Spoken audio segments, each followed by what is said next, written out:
Buenas noches, soy la alumna Paula Peralta del segundo ciclo.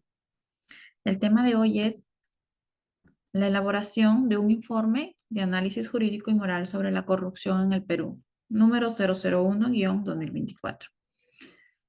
Vamos a hacer una breve reseña de la organización Odebrecht. Odebrecht es una empresa multinacional brasileña fundada en 1944 por Norberto Odebrecht. Comenzó como una pequeña constructora, pero con el tiempo se expandió y se convirtió en una de las corporaciones más grandes de América Latina, operando en sectores como construcción, ingeniería, petroquímica, energía y más. Su principal área de actuación ha sido la infraestructura y proyectos de gran escala, especialmente en América Latina y África. Consejo Fiscal sin fecha. Odebrecht se hizo mundialmente conocida no solo por sus proyectos, sino también por el mayor escándalo de corrupción en la región, vinculado a la operación brasileña Lava Jato. A partir de 2014, se reveló que la compañía había pagado sobornos multimillonarios a funcionarios de varios países para obtener contratos de obras públicas. Este escándalo involucró a importantes líderes políticos en América Latina y resultó en la caída de varios gobiernos y encarcelamiento de múltiples exfuncionarios. Tras el escándalo, la reputación de Odebrecht se desplomó y la compañía inició un proceso de reestructuración para sobrevivir.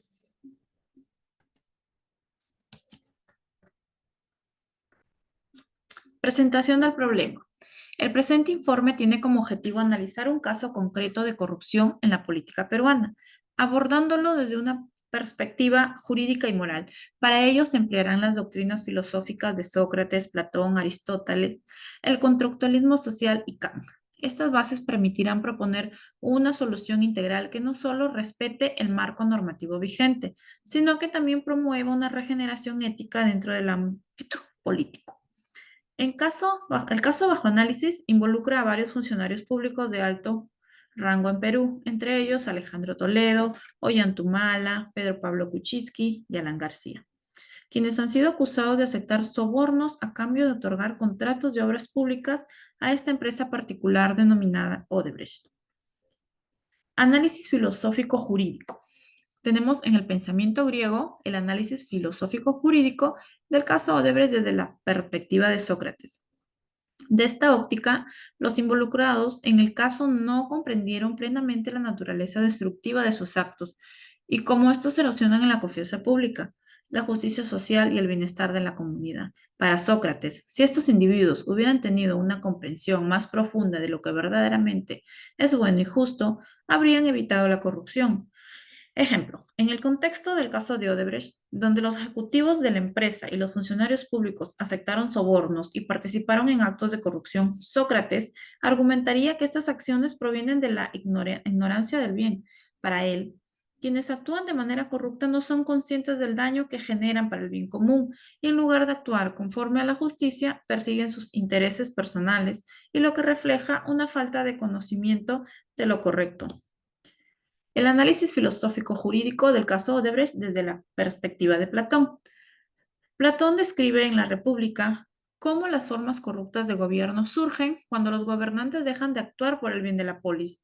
Una de estas formas es la oligarquía, en la que el poder está en manos de unos pocos ricos, quienes gobiernan en su propio interés sin preocuparse por la justicia o el bienestar de los ciudadanos. Ejemplo, el caso Odebrecht encarna esta forma corrupta de gobierno, ya que la empresa logró capturar a los gobiernos de varios países a través de sobornos y redes de corrupción, asegurando contratos a cambio de influencias políticas. Esta captura del Estado para servir a intereses privados es un ejemplo clásico de la oligarquía, en la que la riqueza y el poder económico se imponen sobre el interés colectivo y el bien común. Desde el punto de vista de Aristóteles, en su obra Ética a Nicómaco, Aristóteles define la justicia como la virtud que abarca todas las demás. Para él, la justicia implica actuar de acuerdo con la ley y también con la equidad, buscando siempre el bien común. La justicia tiene dos aspectos fundamentales, la justicia distributiva y la justicia conmutativa. Ejemplo, en el caso de Odebrecht se violó la justicia distributiva, ya que los contratos de obras públicas no se asignaron en función del mérito o la equidad, sino a través de sobornos y corrupción. Al permitir que una empresa obtuviera contratos mediante pagos ilegales, los actores involucrados rompieron la equidad que debería existir en la adjudicación de contratos públicos.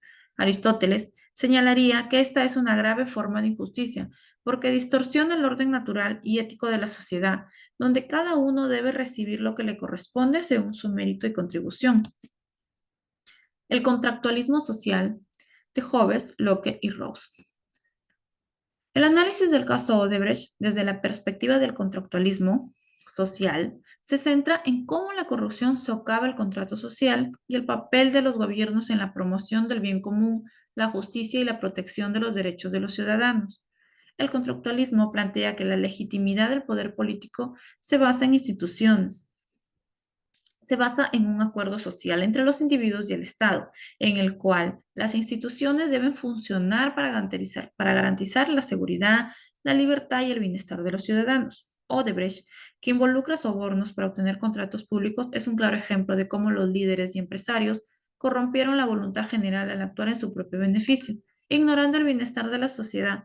En este sentido, la corrupción deslegitima el poder y aleja al gobierno de su función primordial, que es la de representar y proteger los intereses de todos los ciudadanos. La filosofía de Kant.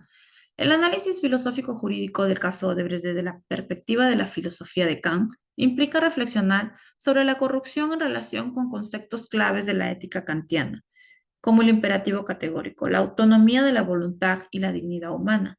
Para Immanuel Kant, las acciones morales deben ser guiadas por principios universales que pueden aplicarse a todos y a la moralidad se basa en el respeto a la ley moral y a los derechos humanos. Secretaría de Cultura 2020.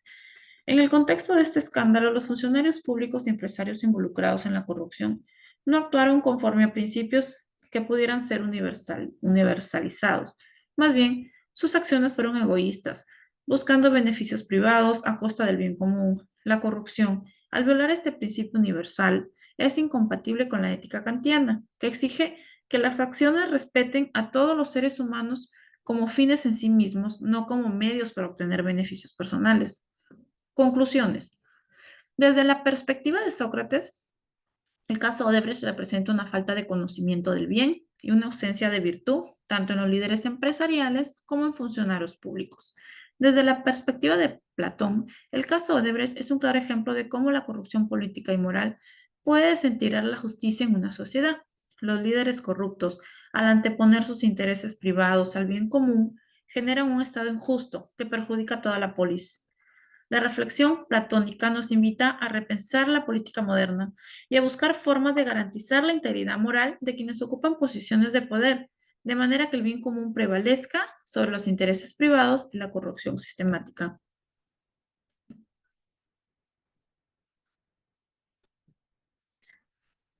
Desde la perspectiva del contractualismo social, el caso Odebrecht muestra cómo la corrupción puede erosionar la legitimidad de los gobiernos, ya que socava el contrato social que debería existir entre los ciudadanos y el Estado. Y desde la filosofía de Kant, el caso Odebrecht es un ejemplo de una profunda violación de los principios morales.